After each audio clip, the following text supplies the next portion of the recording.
Javier, te damos la cordial bienvenida Sí, a ti y a todos los presentes que se encuentran ahorita el día de hoy, que se dieron cita para esta charla entre amigos.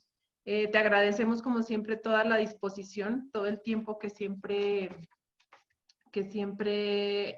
haces que suceda y que pones mucho de tu parte para que se puedan dar estas coincidencias, ¿no? A través del ISAT y que desde que fuiste mi maestro en el 2009, pues has seguido esta mancuerna. Te damos la más cordial bienvenida, digo, multipremiado a nivel nacional, a nivel mundial, por todo tu discurso de rehabilitar, de rehabilitar toda esta zona de la Ciudad de México que ha sido como toda esta práctica en tu despacho, ¿no? A través de todos tus colaboradores. Es para mí un honor presentarte no solo como el arquitecto que eres, sino como el gran amigo de Chihuahua. Sabemos sí. lo que te gusta, correr por las barrancas, apasionado de la naturaleza, de una vida sencilla, simple. No me resta más que agradecerte siempre toda tu disposición hacia el ISAD, hacia Chihuahua. Le cedo la palabra al arquitecto Francisco Ortiz para dar inicio a esta gran charla. A todos los que Gracias, están aquí Adriana. presentes, les decía que estaremos por medio del chat después de tu presentación, recibiendo las preguntas por medio del chat para que ya te las puedan realizar. Entonces, le doy la palabra al arquitecto Francisco Ortiz, director del Instituto Superior de Arquitectura y Diseño, quien apoyó mucho a esta charla y a esta convergencia que se está dando. Gracias, amigo, por estar siempre aquí Gracias, presente en Adriana, Chihuahua. por tus palabras, por invitarme. Feliz de estar aquí con ustedes. Javier, ¿Qué tal, Francisco? ¿Cómo estás? muy bien. Bueno, mira, antes que de empezar, a nombre del ISAD, les damos la más cordial de las bienvenidas a diferentes usuarios que están enlazados a través de aquí, de toda Nuestra-América, ¿no? Así que les mando unas buenas tardes para toda la gente que se encuentra conectada en Colombia, en Perú, en Ecuador, en Panamá y por supuesto en nuestro México. También darle las buenas noches a la gente que se encuentra conectada en Chile y Uruguay. Para los que son fuera de nuestro México, les voy a comentar que en el ISAD nos encontramos en el norte de México, en el estado de Chihuahua, en su capital Chihuahua, y nuestro estado es limítrofe con los Estados Unidos, con los estados de Texas y de Nuevo México. Y hoy, para todos nosotros, es así como todas estas veces que nos acontece, ¿no? La primera vez que hacemos algo, ¿no? La primera vez que nos encargan un proyecto importante, la primera vez que leemos a Juan Rulfo, la primera vez que viajamos a tal lugar. Y hoy para el ISAD es la primera vez que hacemos la primera masterclass abierta a todo el público general. Esto pues obviamente nos llena de orgullo, y nos llena de orgullo para que tú seas la persona que abra este camino, Javier. ¿Sí? Y qué mejor que esta masterclass que sobre estrategias de regeneración, porque uno tiene que ser congruente en lo que expone, en lo que dice en la vida. Mejor para este tema de regeneración, a ti que sabemos que tu equipo y tú han sido artífices de estos cambios que han acontecido también en el Estado de México, en el DF, para ser más preciso, toda esta regeneración en la cual en la Colonia Condesa, en la Roma, que hace poco 17 años que empezó estos cambios y que hemos visto avanzar paulatinamente, ¿no? Y lo cual, pues es de una congruencia, pero no solamente porque el arquitecto, el maestro Javier Sánchez, está en esto de regeneración de ciertos espacios, sino también es multipremiado, ¿no? O sea, tiene varios diseños, hoteles, museos, y todo de gran consistencia.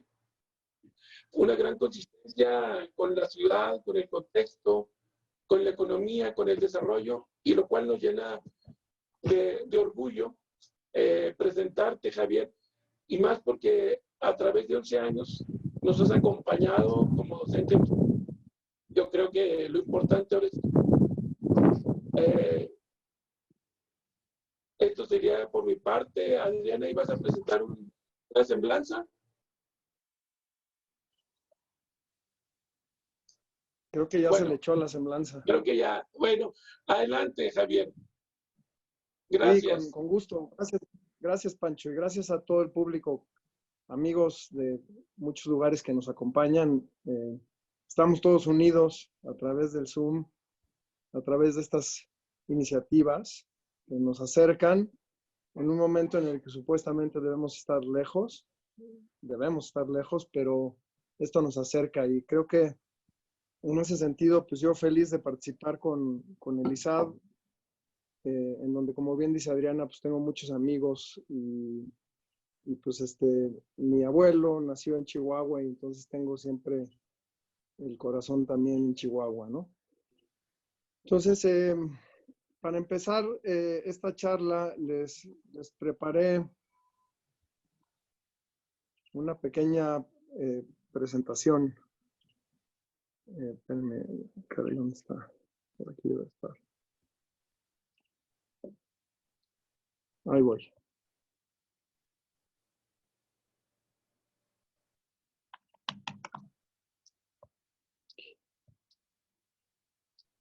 ¿Pueden ver ya mi pantalla? No, Javier. ¿No lo pueden ver? Caray. ¿Por qué no? Si está en el Dropbox. A ver.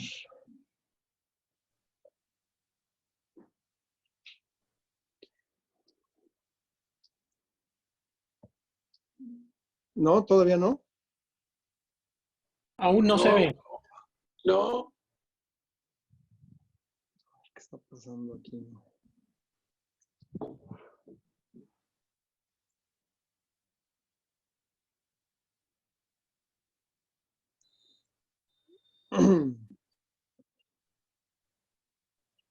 Ya está abriendo la presentación. Muy bien. Entonces, trataré de ir rápido por un tema que me parece fundamental el día de hoy compartirles. Y dejaré espacio para que platiquemos, que es también la parte que me interesa mucho, poder conversar con ustedes de las dudas y preguntas que tengan, comentarios, críticas, lo que ustedes consideren. Entonces, la charla se llama Estrategias de Regeneración. Empiezo con esta frase de Lai Ching que habla un poco como de, los chinos tienen esta frase, este significado de la palabra crisis que conlleva oportunidad y riesgo. Conectamos eso con esta idea de que después de una época de crisis viene una época de luz.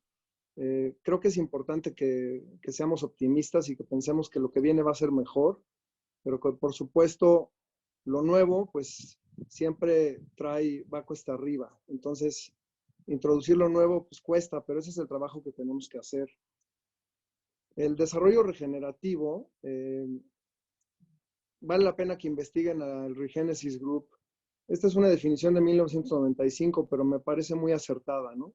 El desarrollo regenerativo se trata de un enfoque de desarrollo que intenta estimular la habilidad de los sistemas vivos para coevolucionar, para que nuestro planeta continúe expresando su potencial en la diversidad, complejidad y creatividad. El momento presente ofrece el potencial nacido de la crisis de transformar la manera en la que los humanos habitamos la Tierra. Les voy a leer 3 párrafos muy rápido que hablan de eso, escritos por David W. Orr, un ambientalista muy importante. Las previsiones del futuro pueden ser peligrosas o incluso ingenuas, pero la falta de previsión, el no querer leer lo que está escrito en el muro, es incluso peor. Los diseñadores, todos, trabajamos en el espacio de conflicto entre estos dos polos. El objetivo es mejorar pequeñas partes de un mundo que cambia velozmente con las herramientas de forma, escala, materiales, energía, agua, color, paisaje, y con la creatividad que casi siempre se encuentra en los movimientos de base. La pregunta es, ¿qué tenemos que mejorar? La respuesta corta es muchas cosas, incluyendo un sistema de energía que está desestabilizando el clima, una economía que está llevando miles de especies a la extinción, un sistema político que protege la desigualdad, una sociedad apática, un autismo creciente hacia el mundo natural y un sistema global inmerso en conflictos. El gran trabajo de nuestra generación está en crear una civilización post-combustibles fósiles y una economía post-consumista, que sea regenerativa, justa, resiliente, de cooperación y democrática. Debe energizarse por energías renovables.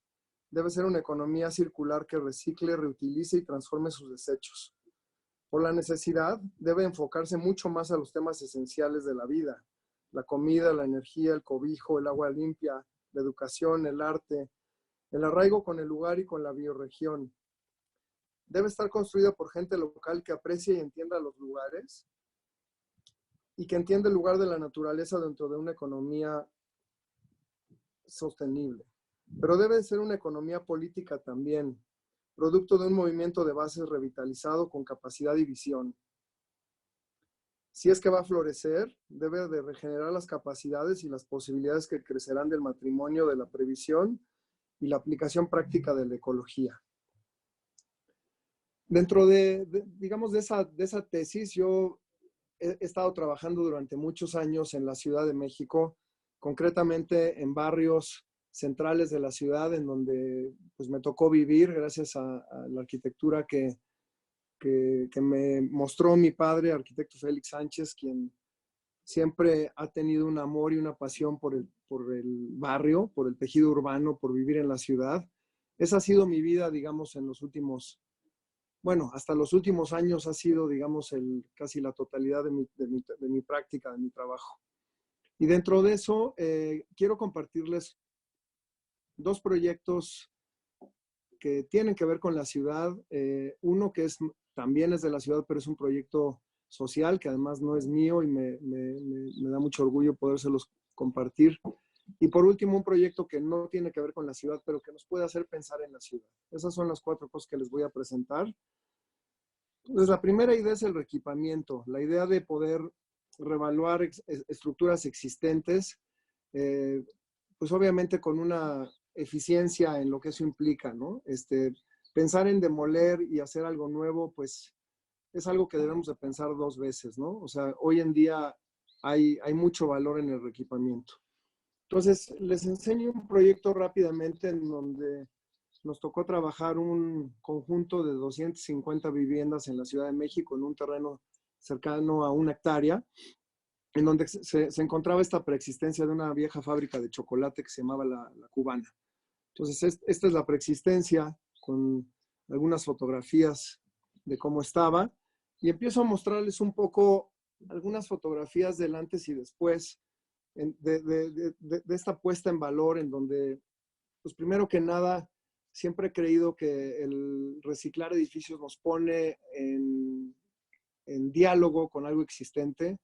El proyecto inicia no con una hoja en blanco, aunque nunca inicia así, pero ahora menos, digamos, inicia con un edificio, una estructura con la cual debemos de trabajar. Y entonces, como que siempre me ha interesado la intersección entre el trabajo que a mí me encargan o que nos encargan en la oficina nosotros y lo que ya está ahí. Y cómo hacer de esto un círculo virtuoso, ¿no?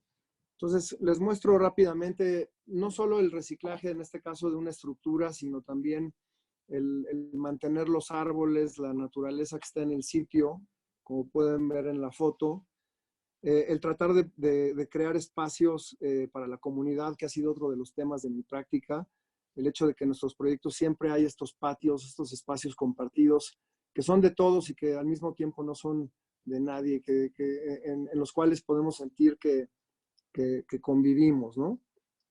Entonces aquí les muestro estas imágenes rápidamente para que vean un poco estos ejercicios que son no solamente al exterior, como vieron en las fotos anteriores, sino también al interior de estas estructuras, que tienen un valor enorme y un trabajo artesanal que ya no es factible hacer el día de hoy, ¿no? Cómo se convierten de repente estos espacios en viviendas que privilegian la luz, el espacio, la doble altura. Son estas casitas urbanas que también han sido siempre parte de la práctica de JSA. Este proyecto me gusta mostrar esta gráfica porque muestra cómo dentro del perímetro de la Ciudad de México, del Distrito Federal, digamos, o lo que ahora es la Ciudad de México, cómo este proyecto jaló residentes de muchas zonas cercanas, pero para acercarlos más al centro de ciudad.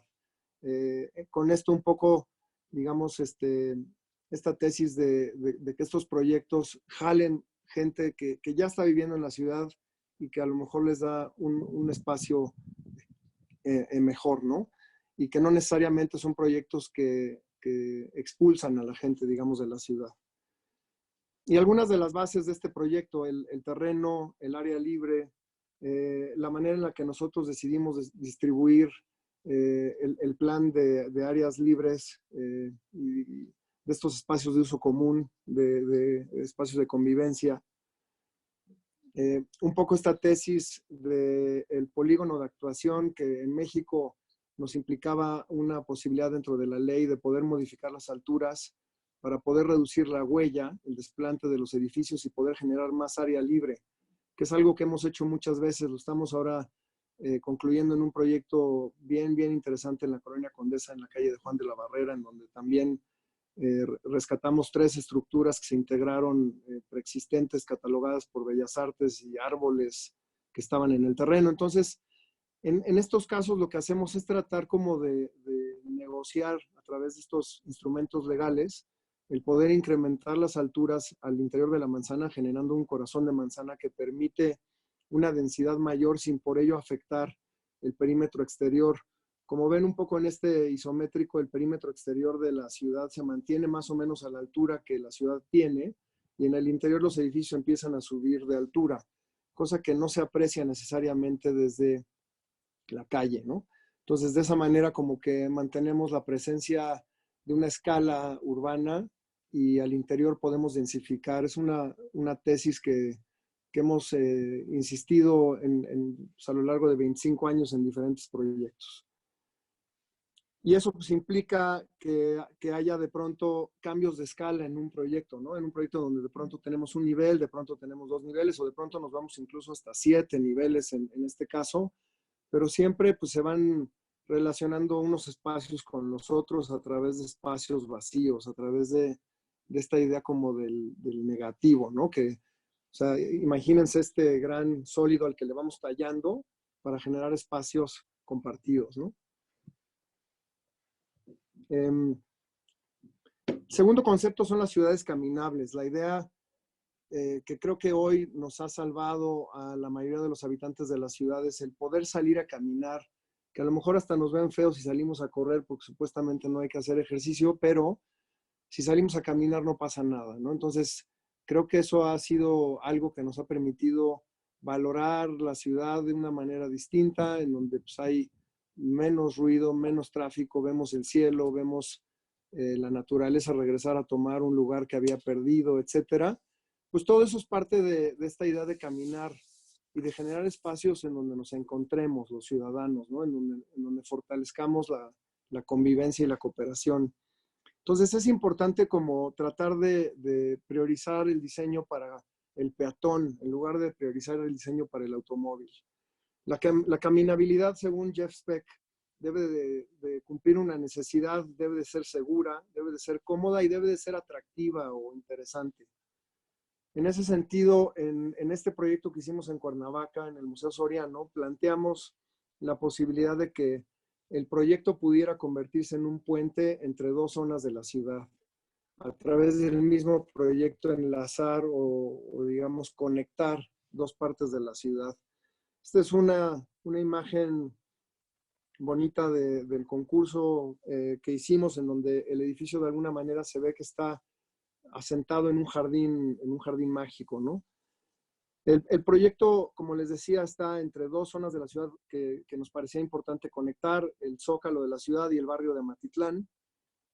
Había un fuerte desnivel entre ambos y el terreno podía servir para incluso resolver ese cambio de nivel en este punto de la barranca. Por otro lado, también lográbamos conectarnos con un centro de barrio que ya tenía una energía, digamos, tenía una escuela, tenía una iglesia, un mercado. Entonces, ahora se le suma un parque y un museo y se hace un centro de barrio más fuerte, ¿no?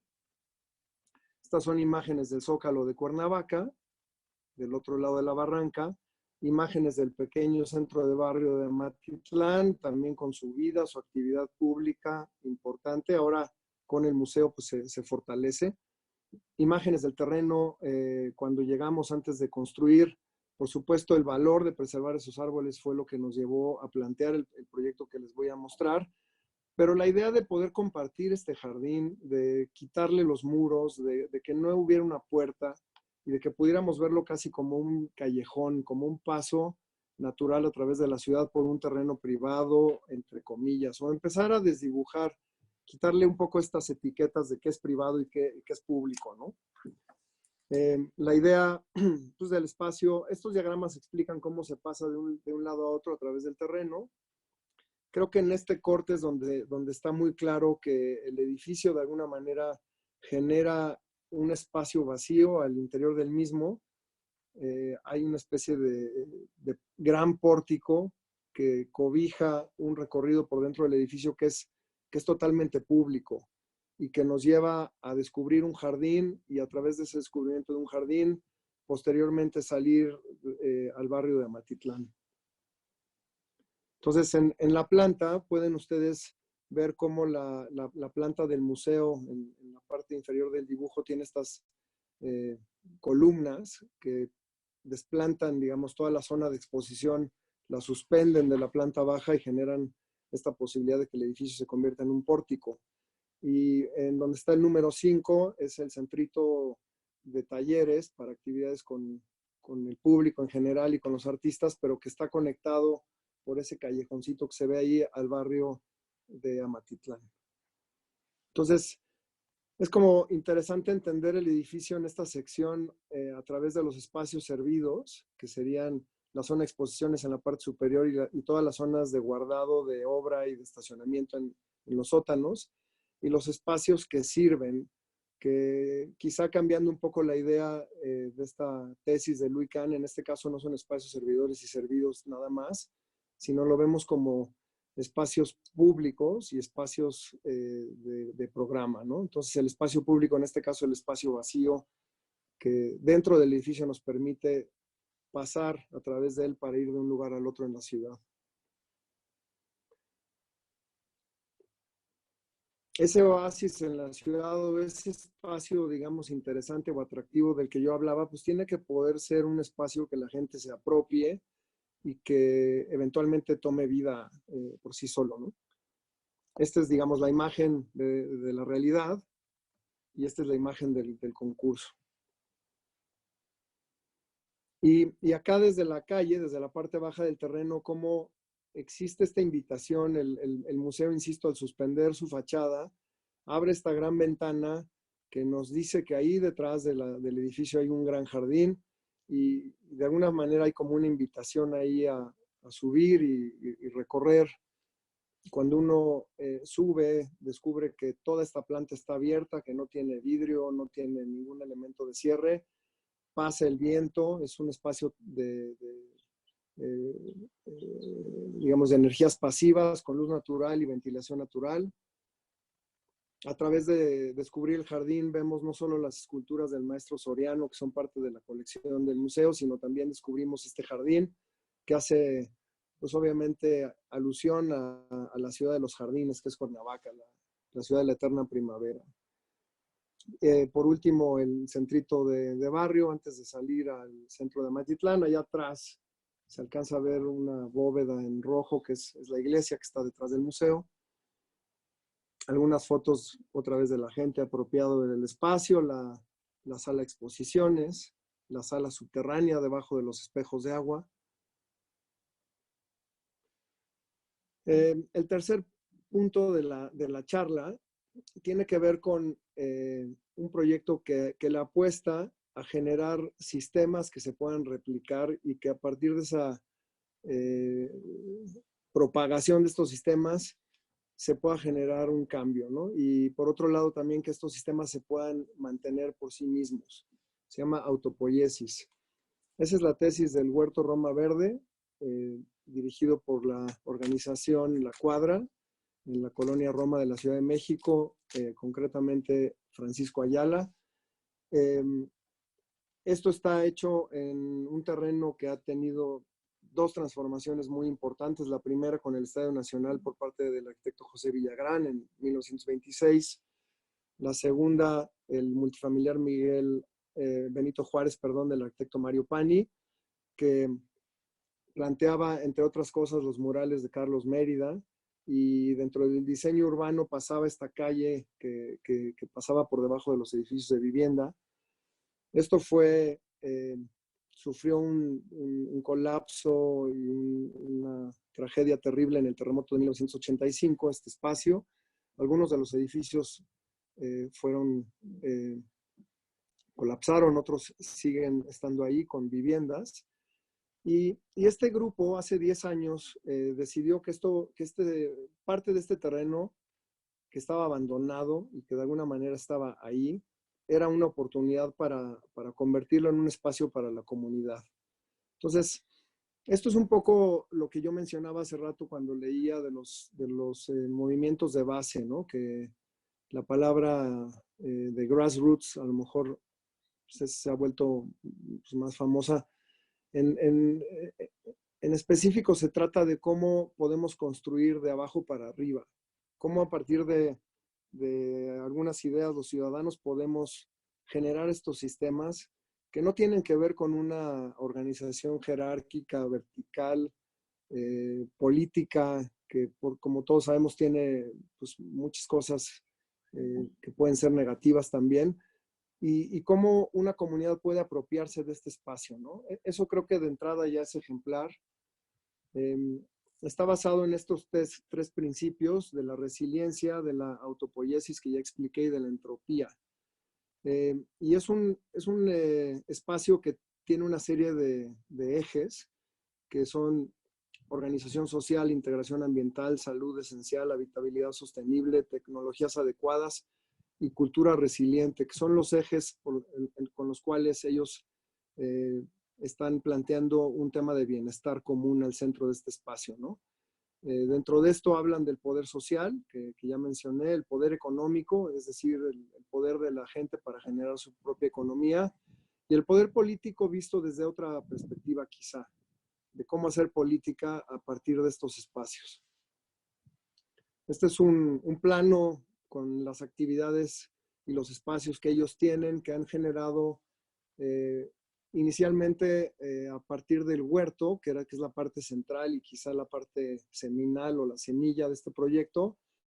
Después se van sumando toda una serie de cosas que tienen que ver con talleres, que tienen que ver con todo un área de regeneración ambiental, de composta, de toda la parte de la salud, entendida también desde el tema de la prevención, no solamente de la enfermedad, digamos, los temas que tienen que ver también con el desarrollo de algunas tecnologías que a ellos les parecen interesantes y que creo que vale la pena explorar también como diseñadores, que tienen que ver desde los sistemas como los biodigestores, los baños secos, los temas de construir con bambú, por ejemplo, o con algunas geodésicas que tienen algo de tierra, elementos de tierra, en fin. Creo que aquí hay un ejemplo que no tiene que ver con la arquitectura y que nos muestra muchas cosas, nos abre quizá los ojos a tratar como de sumar, o sea, como entender la arquitectura también como parte de algo mucho más grande. Creo que parte del gran problema que tenemos en el mundo está en que todo se ha ido separando, ¿no? Los arquitectos estamos en nuestro lado, los ingenieros están en el suyo, los políticos en el suyo, los economistas en el suyo, los físicos en el suyo, los biólogos en el suyo, en fin, todos estamos trabajando independientes y aislados, y lo que creo que nos está haciendo falta es integrarnos. Y este tipo de espacios es un poco lo que promueven para que podamos trabajar de una manera integral y colegiada. Entonces aquí, bueno, algunas fotografías rápidas de algunas cosas que han hecho, trabajos de emergencia como después del terremoto del 17, o las cosas cotidianas que hacen como los talleres para niños, los temas que tienen que ver con, bueno, todo esto es a través de voluntariado, por supuesto, cosa que también creo que es algo importante y habla de la cooperación, que hace rato lo mencionaba también en el texto que les leí.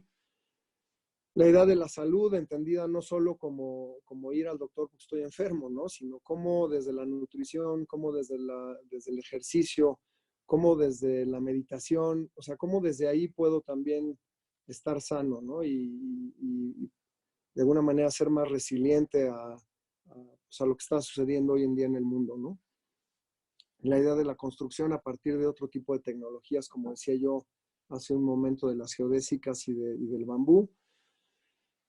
Y este tema de la economía biosocial, que es interesante porque ellos plantean, dentro del huerto hay una tienda que vende pues, cosas que producen pues, los vecinos, ¿no? Y que de alguna forma se genera una especie de cooperativa ahí. El último proyecto, antes de que pasemos a poder conversar juntos, tiene que ver con el agua. O sea, el tema clave de este proyecto es el agua, es el entendimiento de la topografía de un sitio. Esto a través de un diseño que se llama Key Line Design, diseño de línea clave, que tiene que ver con cómo poder encauzar el agua, reducirle la velocidad, permitir que la infiltración sea más lenta, que no se deteriore el suelo con el correr del agua, que no se deslave el suelo, en fin, ¿no? Entonces esto se hace a través de un diseño y de unas líneas clave. Este es un lugar que se llama El Peñón, está cerca de Valle de Bravo, en la zona de Temascaltepec. El diseño original es de Alberto Chrysler, Daniel Jaramillo, Claudia Rodríguez y otros colaboradores. Es un proyecto de permacultura. Inicia con un terreno en el cual había bosque que bajaba desde el Nevado de Toluca, que se ve en la fotografía. Ese bosque, por supuesto, fue convertido en pastizales y eventualmente en un rancho ganadero. Y entonces, pues un poco es eso también, ¿no? Entender cómo, o sea, no es que aquí no haya habido un bosque y estos sean pastizales, ¿no? Es que el ser humano cambió este lugar para convertirlo en pastizales y acabó con el bosque. Y eso no es menor si nos ponemos a ver lo que está sucediendo con los bosques en el planeta. Podemos simplemente mirar lo que sucede en el Amazonas todos los días con estas personas que provocan incendios y demás para poder sembrar soya, sobre todo para darle de comer al ganado, con esta idea de que le van a dar de comer al mundo, lo cual sabemos que es falso, porque finalmente pues come la gente que puede pagar la carne, no come todo el mundo, ¿no? Pero en fin, ese es un tema en el que nos podemos meter también ahora si quieren. Pero bueno, el proyecto de alguna forma trae un poco ese antecedente. Sabemos que nos estamos cada vez más concentrando en las ciudades. La Ciudad de México en particular tiene un problema gravísimo de agua. Quizá es lo que más problemas sociales genera, el tema del agua. El desarrollo inmobiliario hoy que está en una crisis tremenda, tiene que ver con la resistencia de los grupos de vecinos a que la ciudad se siga desarrollando, y concretamente creo que es por la falta de claridad con respecto al tema del agua, ¿no? Entonces, este proyecto está cercano a la Ciudad de México, puede ser un ejemplo de cómo entender la cuenca, o sea, la cuenca de la Ciudad de México y la de Valle de Bravo no están conectadas necesariamente, aunque a través del sistema Cutzamala sí están conectadas el día de hoy. Pero quiero que vean este proyecto más como un ejemplo de algo que puede ser replicable en otros lugares, ¿no? Entonces, este proyecto de la reserva en relación a las grandes zonas como la zona de la Ciudad de México pues es muy pequeño. Creo que de aquí lo que me gusta de esta tabla es que realmente desde cualquier proyecto, por más pequeño que sea, podemos hacer algo. Y creo que de lo que se trata es de olvidarnos de los megaproyectos y pensar más que todos podemos hacer algo y que simplemente hay que adoptar alguna bandera, alguna lucha que nos parezca interesante, algún reto, algún objetivo. Si es el agua, que digamos es el caso de este proyecto, pues bienvenidos, y entre más gente haga proyectos con esta filosofía, pues va a ser mejor para todos, ¿no? Este proyecto, otra cosa que me parece muy valiosa es el hecho de que acá se integró un equipo multidisciplinario en donde además de los arquitectos había biólogos, paisajistas, desarrolladores, eh, agricultores, etcétera, ¿no? Y entonces se trata de un proyecto en donde partimos de un equipo multidisciplinario, se entiende el sitio y se propone un modelo regenerativo que sobre todo está en este caso dirigido al tema del agua. Aquí una gráfica de la lluvia en la Ciudad de México y en la zona de Valle de Bravo, una zona en donde tenemos una lluvia constante durante 6 meses y una época de estiaje más o menos de 6 meses también. Y entonces, bueno, ¿qué sucede? Llueve en la montaña, el agua que no se absorbe baja por la montaña y corre por el territorio. Si durante ese recorrido la contenemos a través de unas pequeñas represas y dejamos que corra, o sea, una vez que esas represas se llenan, dejamos que corra el agua, estamos generando un sistema que vive del agua de lluvia y que por otro lado es un sistema de vasos comunicantes que podría continuar a lo largo de toda una cuenca.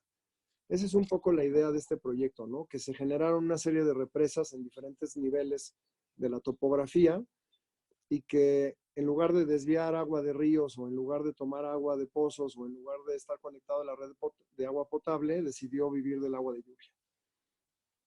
El sistema hidrológico en este caso está diseñado de esta manera. Las 200 hectáreas del proyecto están divididas en 15 microcuencas, en las cuales hay 13 represas. Esas represas son para poderle dar dotación de agua a las casas que se están desarrollando en ese lugar. Por otro lado, las casas tienen también la responsabilidad de capturar el agua de la lluvia de sus techos y entonces de esa manera se hace un balance hidrológico positivo. Este es un poco el sistema, o sea, se hacen unas contenciones de agua, unas represas que se llaman jagüeyes. El agua se conduce a través de unas zanjas y de unos key lines. Eso llena estas represas, se generan estos sistemas de agua de vasos comunicantes. Las calles, que también son parte funcional, digamos, del desarrollo, también traen una responsabilidad de acarrear el agua entre una zanja entre una presa y la que sigue. O sea, son las zanjas de llenado. Aquí una fotografía del resultado de estas represas en el paisaje. Y entonces a mí me tocó hacer un proyecto de una casa en donde, dentro de este proyecto, en donde hice el intento de desconectar el proyecto lo más posible de los sistemas de energía, tanto de agua como de energía eléctrica. Entonces un poco creo que también la tesis de la regeneración tiene que ver con que la sustentabilidad ya no es suficiente. Hemos hecho tal daño en el mundo que si simplemente pensamos en que las cosas se mantengan como están y ya no se empeoren, no sería suficiente. Lo que necesitamos es regenerar. De aquí en adelante lo que tenemos que pensar es que pudiéramos regresar cada vez que se incide en algún proceso, que ese proceso pudiera ser regenerativo sería lo ideal. Entonces, entender no solo la idea del consumo cero, sino de un consumo positivo, de ser posible. Este proyecto tiene una pequeña represa, es una casa que está diseñada con un sistema que ahora les platicaré, pero la casa también captura el agua de lluvia en su techo. El terreno mismo de 1 hectárea captura el agua de lluvia. Dentro de ese terreno el agua escurre a la parte más baja del terreno, que es este cuerpo de agua que ven del lado inferior derecho. Y entonces a partir de ese cuerpo de agua es que se empieza a generar un sistema de captación de agua de lluvia, que es el que le va a dotar de agua a la casa y al terreno mismo. Dentro del proyecto hay un cuarto de máquinas que tiene las funciones de potabilizar el agua una vez que esa agua es capturada de la lluvia, y por otro lado también tratar el agua que ya está servida, es decir, el agua que viene del uso de la casa regresa al cuarto de máquinas, ahí una planta de tratamiento le da un tratamiento a esa agua, y esa agua posteriormente vuelve a ser utilizada en los WCs y también es utilizada para el riego. Entonces, es un sistema en donde hay una serie de cisternas que capturan, por un lado, las que están en la parte inferior, lo que es el agua de lluvia y el agua potable, ya potabilizada en ese mismo cuarto de máquinas. En la parte superior está el agua tratada con la planta de tratamiento, y el agua tratada filtrada, que es la que se utiliza para riego y para los WCs, para los servicios. La casa, por otro lado, tiene pues, esta intención de estar en un lugar en donde la luz natural pues, es, por supuesto, bienvenida. Es importante, incluso por el tema del clima, estar orientado claramente hacia el sur, hacia el oriente, hacia el poniente. Es importante que la casa esté aislada, que no necesite de un sistema de climatización, sino que la casa tenga un sistema que la mantenga caliente en las noches. Es un lugar en donde hay heladas, y también durante las 12, 1 de la tarde del día siguiente quizá podemos estar a 30 grados, quizá un poco más. Entonces, estos cambios extremos de temperatura los puede resolver perfectamente un sistema aislado. Aquí una fotografía de la casa con el cuerpo de agua al frente. Los volúmenes que ven sobre la cubierta son unos tragaluces que meten luz del oriente, del poniente y del sur, para poder ayudar a completar, digamos, la luz natural en la casa, generar espacios donde la luz de pronto cambie radicalmente el espacio durante el día. Es una casa que pretende refugiarse entre los matorrales y los escobos que están en el paisaje, que se han ido de alguna manera regenerando a sí mismos. En temporada ahora de primavera, pues están volando semillas por todos lados, y esto, pues, si nosotros lo dejamos un rato suelto, el bosque se acaba de regenerar, ¿no? Aquí unas imágenes de la casa y de estos momentos donde se ve claramente la orientación de la casa hacia el sur, hacia el oriente, cómo a través de los tragaluces entra también la luz de la mañana en el centro del espacio. Dentro del proyecto diseñamos un espacio con una terma. Esa terma de alguna manera es como un homenaje también al tema del agua, que es el tema central del proyecto del Peñón. Entonces, aquí se capta también el agua de lluvia. En este espacio central se capta el agua de lluvia, y esa agua de lluvia se convierte, en este caso, en una pequeña tina que puede uno utilizar, y que también por la apertura circular es una especie de observatorio en la noche hacia las estrellas. Aquí una fotografía de ese edificio. Los edificios están construidos con una estructura de madera, tienen una losa de concreto muy sencilla, y después es una estructura ligera de madera, que es la que es los muros y los techos. El tema del contraluz y de también un poco tratar de disminuir el consumo al máximo de la luz artificial, y poder disfrutar de repente de la noche, disfrutar de la luz de las estrellas, de cosas que de pronto se nos olvidan porque vivimos adictos, ¿no? a la tecnología de la luz. Por supuesto, la luz es necesaria, la energía eléctrica, ¿no? Pero también es importante que podamos ser conscientes de la belleza, digamos, de la falta de luz, ¿no? Y de la penumbra, como lo hablan digamos, en algunos textos japoneses muy, muy importantes, ¿no? Aquí una imagen del cuarto de máquinas y de este centro de energía, que debajo está toda la parte de las cisternas de agua tratada y agua potable, pero que por encima está el sistema de captación de energía solar y de calentamiento de agua, para que también la casa pueda estar eventualmente desconectada del sistema de energía eléctrica cuando las baterías y demás empiecen a hacer sentido, o quizá cuando mejore la compra por parte de la Comisión Federal de Electricidad en México de la energía eléctrica, ¿no? Porque hoy es la paradoja de que si uno produce energía eléctrica, se la compran al 10% de su valor, y si uno consume, se la cobran al 100%, ¿no? Cosa que no hace ningún sentido y son de las cosas que tenemos que cambiar. Finalmente, entender este proyecto como un sistema de piezas integradas y no como un sistema de piezas aisladas. Aquí una fotografía del proyecto del día de esta semana. Algunas fotografías complementarias. Esto en el equinoccio de primavera que acaba de suceder, el momento en el que el sol pasa justo a la altura del volcán del Nevado de Toluca y de su cráter. Por último, les comparto algunas fotos, aunque ya me extendí de más, de este proceso personal que quisiera invitarlos a todos a tratar de ver cómo hacerle para ir más hacia la naturaleza, hacia la salud, etcétera, ¿no? En mi caso, a mí me ayudó mucho empezar a correr.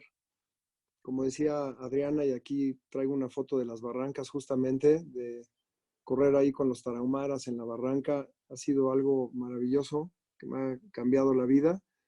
El correr con mi familia, el entender que hay muchas cosas que podemos hacer sin la necesidad de estar yendo a comprar, y este tema como consumista en el que vivimos, simplemente el estar en la naturaleza. El proceso del diseño de esta casa y del cuerpo de agua que les mostraba, y de alguna forma de mi reencuentro con la naturaleza, con el agua, con todos estos elementos de los que les he hablado, que vienen de este cambio personal y de tratar de darle un valor en mi vida a la naturaleza. Yo, como siempre he trabajado en la ciudad, pues he vivido de alguna manera desconectado de esto, y los invito a que también los que no tienen una cercanía con la naturaleza, y creo que es algo que también nos hace mucha falta para poder entender hacia dónde ir en este planeta. Pues muchas gracias. Si quieren, abrimos para poder hacer algunas preguntas de lo que ustedes consideren. Muchas gracias.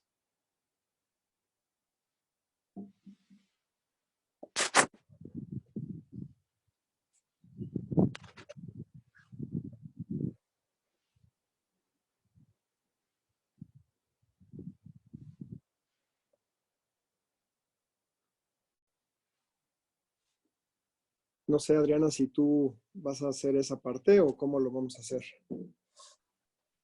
Sí, sí, vamos a dar inicio.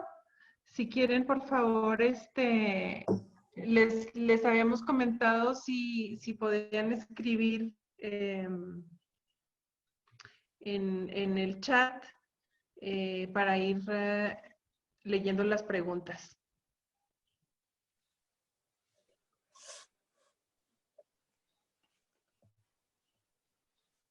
No sé si alguno quiere iniciar. Digo, hay muchos saludos. Dice Javier, correr libera el estrés. Por supuesto. Sí, correr te hace una mejor persona, yo creo. Ok. El ejercicio y la salud ayudan mucho. Claro, tenemos aquí una pregunta de Silvia Chávez que dice, ¿qué tan complicado te resulta regenerar espacios y unir contextos? Mira, yo creo que en cualquier escala siempre hay resistencia cuando uno quiere hacer algo quizá diferente de lo que se acostumbra. Esa resistencia, pues, es lo que tenemos que cambiar, y creo que es algo que nace desde el proyecto más pequeño hasta el proyecto más grande. Entre más grande, más difícil, yo diría, ¿no? Si vemos ejemplos de proyectos pequeños, hay un grupo que pueden ver que se llama Isla Urbana, que se dedica a ponerle sistemas de captación pluvial a casas en la zona de Iztapalapa, en la Ciudad de México, y en otras zonas de la Ciudad de México en donde no hay agua. Entonces eso pues ya es un proyecto regenerativo en sí y es una necesidad básica. Ahí lejos de haber resistencia, pues hay una necesidad que creo que se puede alinear con esta idea, ¿no? Entonces creo que de lo que se trata es de tratar de encontrar la necesidad y el proyecto regenerativo que la atienda, ¿no? Sí, muy bien. Pregunta Joe, muchos saludos. ¿Qué futuro tienen las zonas urbanas en la Ciudad de México? Condesa, Roma, Juárez. Pues yo estoy seguro que esas zonas de la ciudad siempre van a estar mejor, o sea, cada vez mejor. Son las zonas que tienen mucho espacio público, que tienen parques, que tienen la infraestructura de movilidad, los sistemas de transporte masivo, el patrimonio arquitectónico. Son los barrios en donde podemos salir y caminar y resolver nuestras necesidades básicas a pie. Esa es la ciudad en la que yo creo, es esta ciudad en la que nos encontramos en la banqueta. Yo creo que los barrios en general, en cualquier ciudad, tenderán a revaluarse. Ok. Álvaro Araico, Javier, ¿qué posibilidad hay en México de construir con cross laminated timber? Mira, yo creo que hay que empezar a desarrollar las tecnologías. Nosotros, esta casa que les mostré, la hice en colaboración con un amigo que se llama Robert Hutchison, con el cual hice la casa en conjunto. Él vive en Seattle, Washington. Y de hecho el cálculo estructural lo hizo un estructurista allá en esa ciudad. No porque aquí no lo podamos hacer, pero porque creo que tenemos una especie como de prejuicio, quizá sea la palabra, o a lo mejor falta de experiencia, o a lo mejor es la industria la que no se ha desarrollado hacia la construcción en madera. Hoy se están empezando a desarrollar en muchas ciudades del mundo edificios en altura en madera laminada, ¿no? Como lo acabas de decir. Y creo que es muy importante que intentemos hacerlo. En México hay pocas zonas del país en donde se produce una madera que realmente pueda servir como estructura. La zona de Durango es quizá la más importante en ese sentido, ¿no? Sí. Creo que es un desarrollo de tecnología que tendríamos que impulsar y creo que son estas tendencias que tenemos que ir provocando pues al ir haciendo casos de estudio, ir generando certidumbre, ¿no? De que estas cosas son factibles. Ok. Federico Campos, ¿cómo sientes que ha evolucionado la ciudad entre tus primeros, o sea, la ciudad de Chihuahua, me supongo? Ah, no, la Ciudad de México, perdón. Entre tus primeros proyectos en la calle Ámsterdam y los más recientes. ¿Qué le cambiarías a los primeros? Es también otra pregunta que viene ahí. Pues mira, para mí los proyectos que hemos podido hacer en la Condesa son el mismo proyecto. Es decir, la tesis detrás de estos proyectos es la misma. Y eso es algo que me gusta decirlo, no nada más porque suene bien, sino porque realmente lo creo. El proyecto que les mencionaba de Juan de la Barrera, por ejemplo, está basado en la misma tesis del proyecto de Veracruz, Privada Veracruz, que hicimos 20 años atrás. O sea, es la tesis del corazón de manzana, es la tesis del reciclaje de una preexistencia, es la tesis del espacio de comunidad, de la variación de alturas, ¿no? De la integración de los edificios con lo que ya está en el sitio. Entonces, lo que ha sucedido es que la ciudad se ha encarecido y en los últimos años se ha encarecido más, no solo el suelo, sino también las estructuras se han vuelto cada vez más complejas, los reglamentos han ido fortaleciéndose cada vez más y se ha vuelto cada vez más caro construir en la ciudad.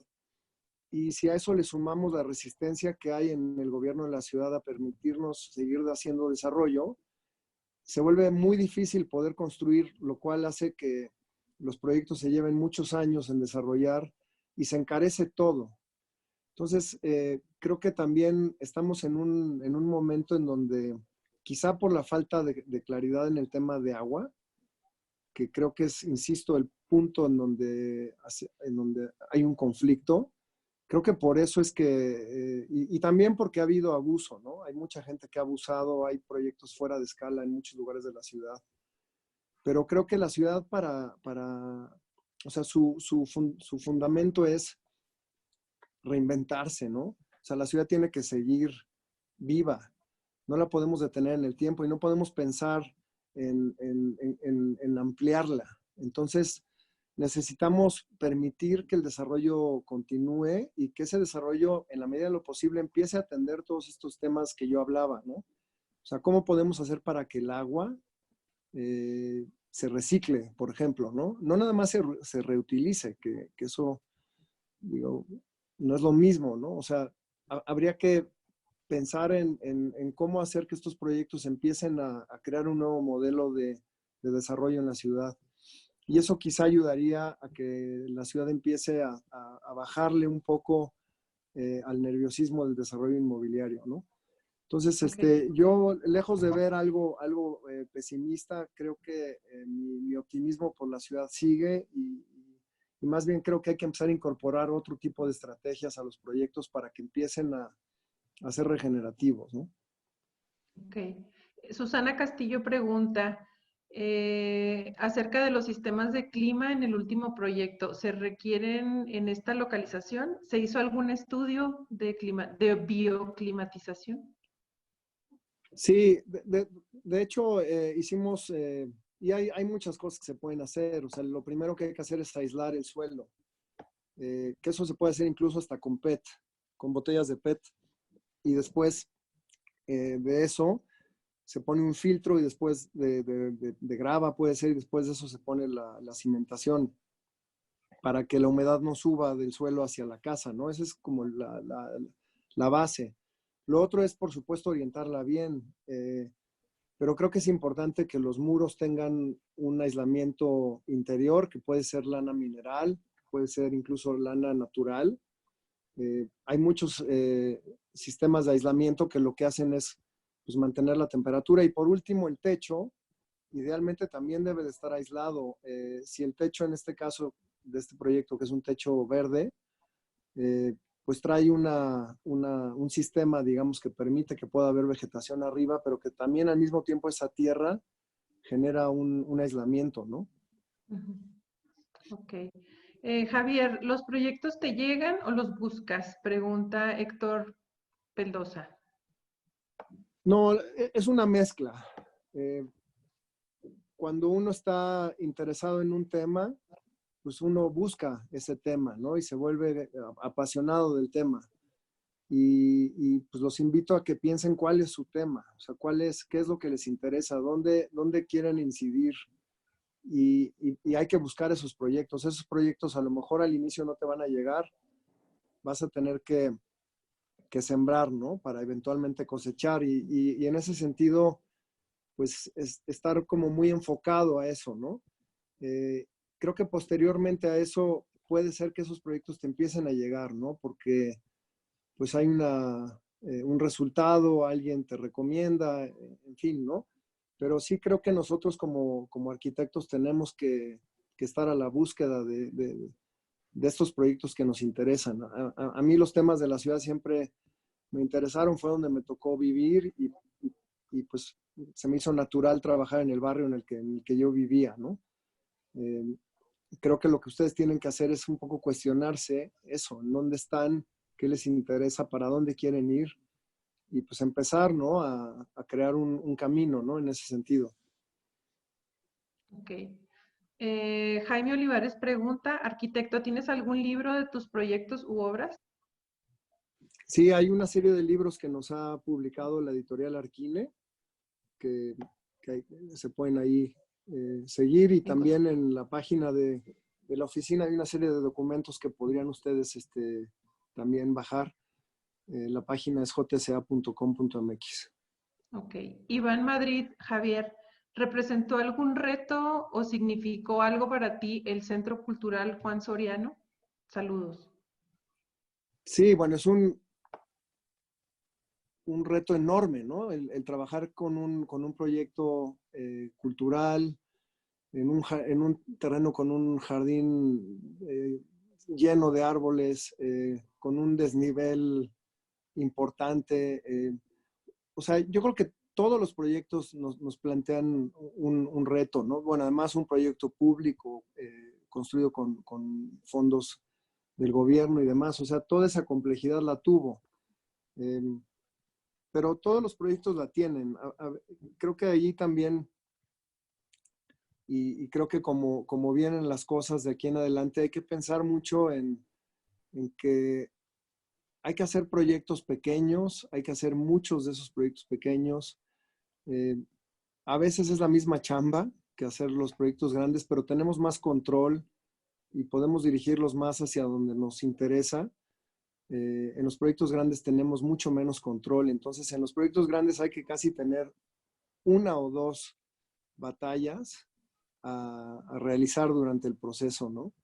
Y concentrarse en ellas y dejar las demás, ¿no? En un proyecto pequeño quizás es más fácil poder ganar más batallas, ¿no? Sí.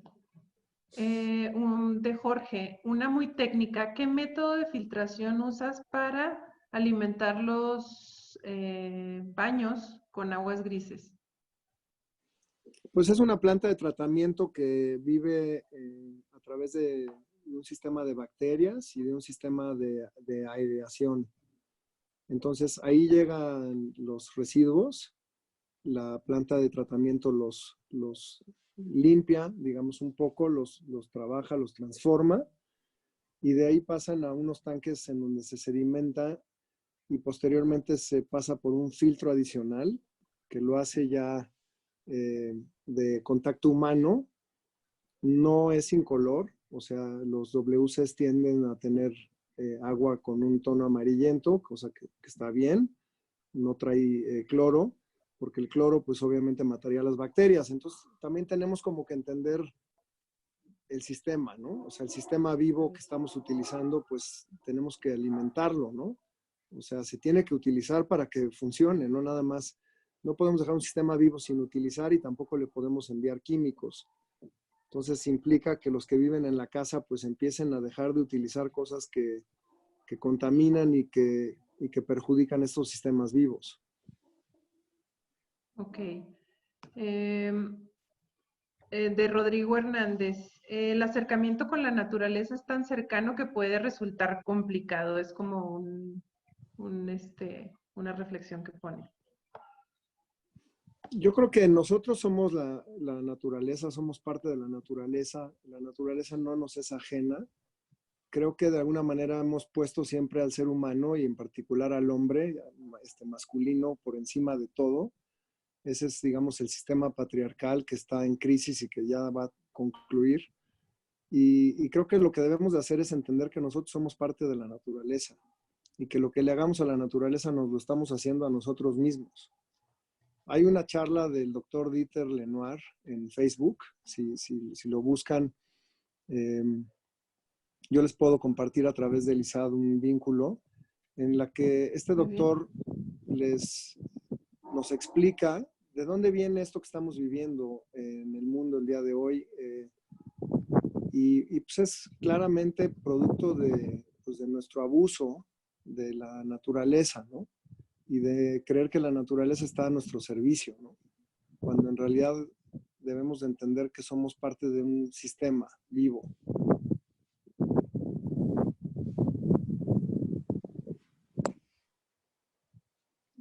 Se te fue el audio, Adriana. Estás en mute. Le pusiste mute, Adriana. Ah, ok, ya, perdón. Irma Rodríguez pregunta, ¿por qué decidiste no tener un espacio central abierto en el conjunto María Rivera? Porque la densidad que nos pedía el cliente, en ese caso, era una densidad muy alta. El terreno tenía muchas restricciones, o sea, teníamos que salvar por un lado la preexistencia, que era importante su desplante en el terreno. Necesitábamos construir 250 viviendas y si hubiéramos dedicado, si en lugar de haber repartido los espacios los hubiéramos concentrado en un solo lugar, no hubiéramos logrado esa densidad. Acuérdense que la vivienda tiene un principio fundamental que es el ancho de la fachada, ¿no? O sea, las viviendas no pueden ser muy profundas. Entre más profundas son, menos iluminación tienen. Y entre más fachada tienen, pues menos viviendas caben en un terreno, ¿no? Entonces, es un poco esa paradoja de tratar de calibrar la solicitud de un cliente con la realidad de un terreno. Adrián Ramírez Elizalde, ¿cómo podemos relacionar la parte natural, el contexto urbano dentro de la Ciudad de México? Pues mira, por ejemplo, yo creo que entender las azoteas de la Ciudad de México como una gran oportunidad a transformar. O sea, ustedes imagínense lo que sería la Ciudad de México si las azoteas se ocuparan, si se jardinaran, si se convirtieran en huertos, hortalizas y demás. Si las ocupáramos, si pudiéramos subir arriba y tener una especie de jardín de azotea, por más rudimentario y básico que sea, ¿no? O sea, la ciudad cambiaría por completo. ¿Qué pasaría si los camellones y todas estas zonas en donde están llenos de plantas ornamentales que requieren agua, muchas de ellas, se sustituyeran por especies que viven, digamos, al margen de eso y que pudieran también al mismo tiempo proveernos de comida, ¿no? O sea, ¿por qué no? ¿Por qué todas las banquetas tienen que tener pasto o estas como trepadoras que de alguna manera cubren el suelo nada más? ¿Por qué no puede ser productivo eso? O sea, creo que ahí es donde o por ejemplo, en los conjuntos de vivienda diseñados por los grandes desarrolladores, ¿por qué no podemos hacer más chicas las calles, que son enormes en general en esos conjuntos, y construir espacios jardinados en el centro y que los autos ocupen un solo carril? O sea, ¿cómo poder hacer para transformar la ciudad a partir de lo que se tiene, a partir de la reducción de todas estas zonas que no permiten la infiltración del agua, que generan las islas de calor, etcétera, ¿no? Sí. Iván, ¿cómo opinas que evolucionará la vivienda después de estas circunstancias que estamos viviendo? Yo creo que lo que tiene que suceder es que el espacio público tome una relevancia mayor de la que tiene. Porque finalmente es difícil vamos, yo estoy seguro que la vivienda puede evolucionar y cambiar y convertirse en una vivienda más de cooperación, más, digamos, como estas ideas que hay de repente del co-living y otras cosas. Creo que puede ir sin duda por ahí, de compartir ciertas cosas y demás. Eso está claro, ¿no? Pero creo que en donde está una oportunidad grande después de esto, está en estos espacios de naturaleza, ¿no? Donde podemos salirnos de nuestra casa y tratar de despejarnos, digamos, como de entrar en sintonía con uno mismo, con la naturaleza, con los elementos. O sea, ¿cómo hacerle para que no tengamos que estar encerrados, ¿no? Por eso también hablaba yo hace rato de las azoteas. Pero creo que pues, la solución está en meterle mucho más al espacio público. Muy bien, gracias. Inés Martín del Campo pregunta, en proyectos urbanos como el del Juan de la Barrera, ¿cómo consideraste integrar los elementos regenerativos? Pues mira, Juan de la Barrera, por un lado, tiene un jardín de 2.500 metros cuadrados que son de área permeable. Eso en la Ciudad de México se ha vuelto cada vez más escaso. Es una especie de producto en extinción porque los estacionamientos ocupan toda la superficie. Eso lo decidimos hacer, estoy hablando más o menos como del 40% del terreno. Eso lo decidimos hacer porque había una serie de árboles importantes, algunos de mucha edad y de mucha altura que no queríamos quitar del terreno. Y entonces, de alguna forma, el proyecto tiene esa estrategia. La otra estrategia que tiene es pues, la conservación y el reequipamiento de 3 estructuras dentro del mismo proyecto. La otra son estos espacios de convivencia de estos como espacios abiertos de los que hablaba, como de esta posibilidad de la caminabilidad. O sea, de poder dentro del mismo territorio del proyecto, dentro de la ciudad, en el mero corazón de la ciudad, tener estos espacios de contemplación de la naturaleza, ¿no? Estos espacios como de silencio y demás. Okay.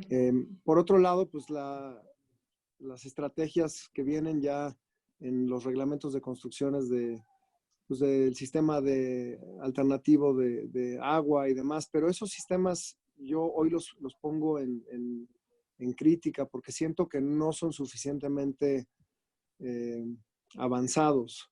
O sea, como que estamos haciendo lo mínimo. Y creo que ahí es donde, a lo mejor a través de algunos ejemplos, debemos de poder hacer más de lo que nos exige la norma. Ok. Antonio Guzmán pregunta, ¿los espacios intermedios entre lo privado y lo público en la vivienda colectiva, cómo lo interpretas? Yo creo que ahí es donde está el corazón de la vivienda colectiva, ¿no? O sea, quitémosle ahorita, pensemos en la vivienda colectiva como un espacio de convivencia, en donde conviven más de una familia, ¿no? Y de ahí pues lo podemos llevar al tamaño de proyecto que quieran. Creo que lo importante es que cuando menos en ese espacio de convivencia haya un espacio diseñado que nos permita compartir y que empiece con esta idea de comunidad y demás, ¿no?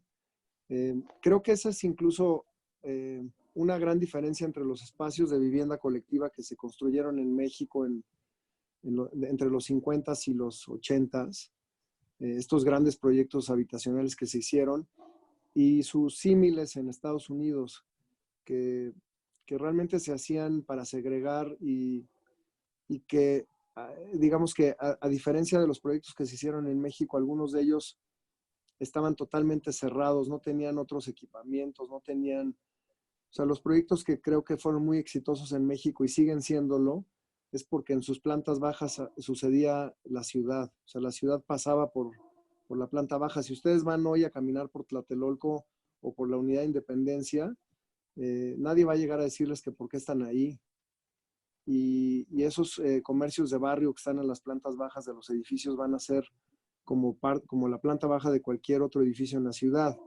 La calle sustituida y cambiada por una calle peatonal jardinada, ¿no? O sea, creo que en ese sentido, esa es la clave de estos espacios. O sea, si no, ¿por qué vivir colectivamente, no? Si no vamos a ganar nada. Ok, gracias. Pregunta Álvaro Araico. Javier, ¿cómo podemos reivindicar el desarrollo inmobiliario como un catalizador de cambio positivo si hoy se ven como enemigos de la ciudad? Yo creo que hay que comunicar, porque hoy en día vivimos en un mundo en el que la verdad no importa.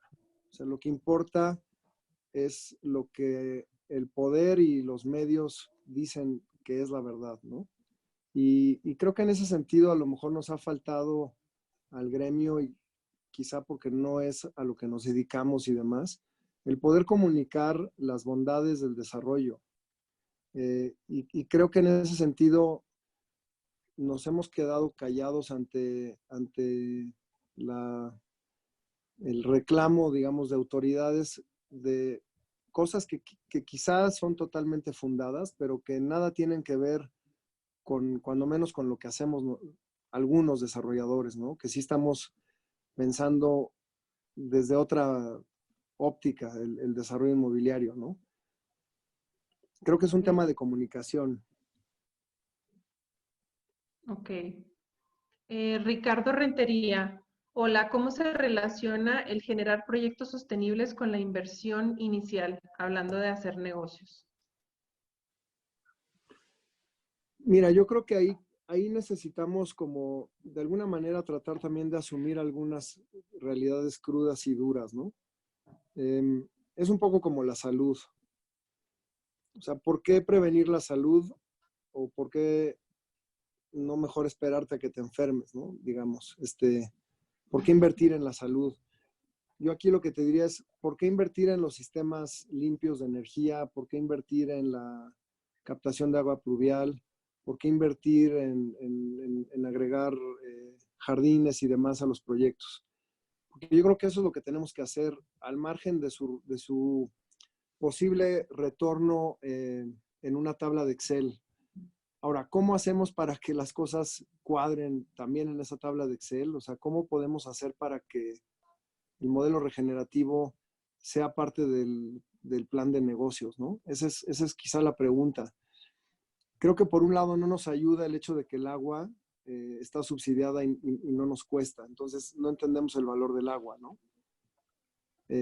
Por otro lado, si ponemos sistemas de energía renovable y la CFE nos los compra el 10% de su valor, pues tampoco vamos a poder invertir en ellos. O sea, hoy todo es cuesta arriba. Hoy estamos compitiendo contra un agua que, aunque sabemos que es escasa, no la pagamos, y contra una energía que si quisiéramos nosotros generar energía, pues no nos la van a comprar. Entonces, ese es un poco el gran dilema en el que estamos, ¿no? Hace rato yo leía este párrafo introductorio en el que los diseñadores estamos justamente entre estos dos mundos. El mundo de la ingenuidad o sea, es toda esta gente que niega la realidad del mundo, y el mundo de los que sí están viendo el mundo y que a lo mejor hacen unas predicciones infames de lo que puede llegar a sucedernos, ¿no? Y en medio estamos nosotros como diseñadores. Entonces, ¿qué postura quieren asumir ustedes? ¿Cómo hacen para convencer a sus clientes de que esto es positivo, de que esto les va a redituar de otras maneras, que va a permitir que podamos seguir haciéndolo? O sea, es un problema que la verdad la solución la vamos a tener que construir muchos con mucho esfuerzo, ¿no? Perdón.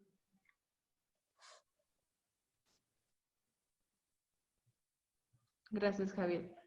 Roberto Escalante, creo que el reto más difícil es el de la estructura social.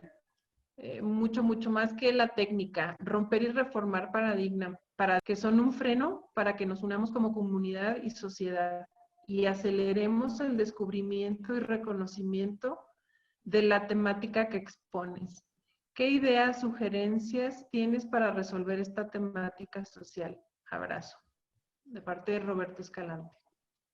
Sí, por eso les mostré lo del Huerto Roma, porque creo que la base de ese proyecto es totalmente otra. Es una base de cooperación. O sea, yo creo que la nueva sociedad hacia donde debemos de ir debe de ser una sociedad basada en la cooperación. Y creo que si no entendemos eso, va a ser difícil transitar hacia un mejor lugar del cual hoy estamos, ¿no? Creo que en donde nos encontramos todos es en el espacio público. Si ese espacio público está dotado de espacios donde a lo mejor como voluntarios podamos trabajar en él y conocernos, donde podamos compartir ciertos valores y objetivos, donde podamos de alguna manera también plantear la problemática y las ideas que tenemos y el construir soluciones juntos. Si no hacemos eso, entonces estamos esperando a que los políticos lo hagan. Eso no va a suceder. O sea, los políticos no lo van a hacer. Ellos solamente lo van a hacer cuando se los exijan las masas, ¿no? Desde las bases, ¿no? Y creo que en ese sentido hay mucho trabajo por hacer y los invito a que lo vayamos haciendo de abajo para arriba. Ok. Susana Castillo pregunta, ¿cuál fue el detonante?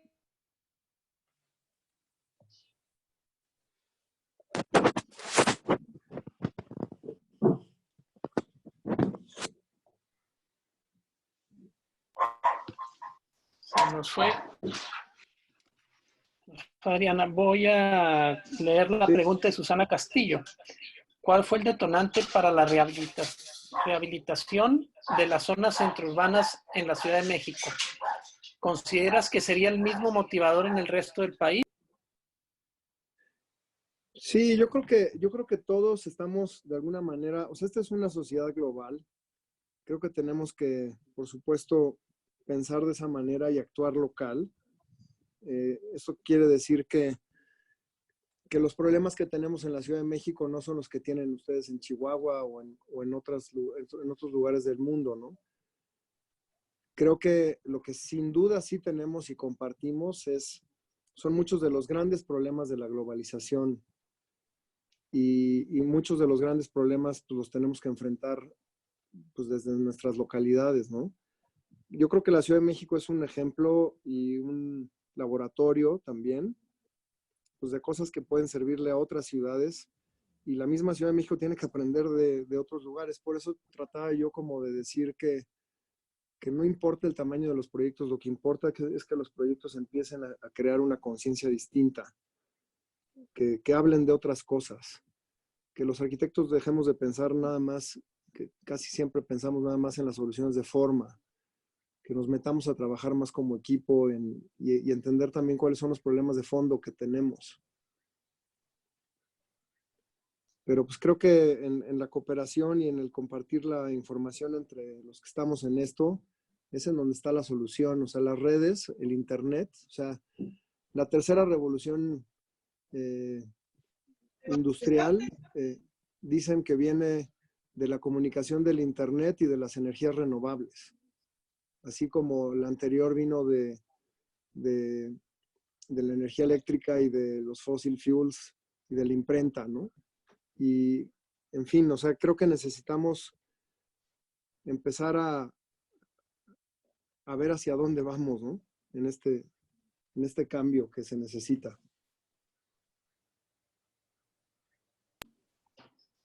Muy bien. Ahora una pregunta de Álvaro Araico. ¿Cómo podría ser el modelo de desarrollo para hacer vivienda de interés social en zonas céntricas de las ciudades, por ejemplo, Ciudad de México? El gran problema que tiene la vivienda económica es el valor de la tierra, que se ha vuelto en las ciudades, y sobre todo, no en todas, ¿no? Pero en la Ciudad de México se ha vuelto muy caro en las zonas centrales de la ciudad. Yo creo que ahí la solución está más bien en la renta. La renta es algo que debe de podernos llevar a poder resolver esta desigualdad, ¿no? Si creemos que lo vamos a resolver con vivienda propia, creo que va a ser muy difícil, dados no solo los costos de la tierra, sino los costos de construcción.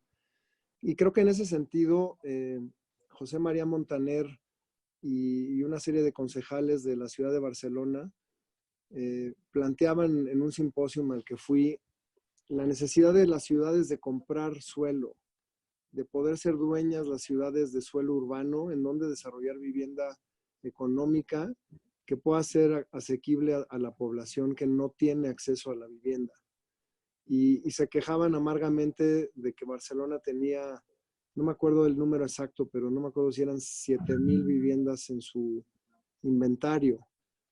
Creo que eso es algo que las ciudades deben empezar a entender, o sea, lejos de invertir en otras cosas, o sea, gastamos el dinero en tal cantidad de cosas inútiles, desde las campañas políticas, por ejemplo, que deberíamos estar invirtiendo en construir vivienda, vivienda económica que pudiera resolver este tema, ¿no? Es un poco como lo veo.